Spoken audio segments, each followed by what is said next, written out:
అందరికీ జై భీమ్.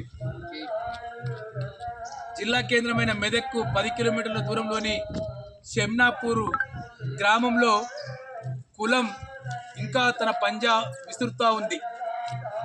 ఈ గ్రామం కసీర్కాడ పెట్టిన వినాయకుడి దగ్గరికి ఈ గ్రామానికి చెందిన కొమ్మాట భాగ్యమ్మ వాళ్ళ కూతురు అంజలి కలిసిపోయి వినాయకుడిని దర్శించుకొని కొబ్బరికాయ కొడదామంటే మీ మాదిగోళ్ళకి ఏం పని, మాదిగోళ్ళు రావద్దు అని చెప్పి బూతులు తిట్టి అవమానపరిచి అవమానాన్ని ప్రశ్నించిన భాగ్యమ్మ గారి భర్త సిద్ధరాముల పైన కూడా దాడి చేసి, అంటే దొంగనట్టు దాడి చేసిన పోయి తిరిగి వీళ్ళ మీద ఒక 6 మీద కౌంటర్ కేసులు పెట్టిన సందర్భం మనకు కనిపిస్తుంది.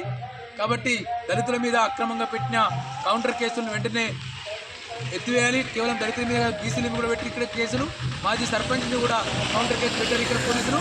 కాబట్టి ఈ ఎస్సీ బీసీల మీద పెట్టిన కౌంటర్ కేసులను ఎత్తివేసి ఈ కుల వివక్ష పాటించి వినాయకుడి దగ్గరికి రాకుండా అవమానపరిచిన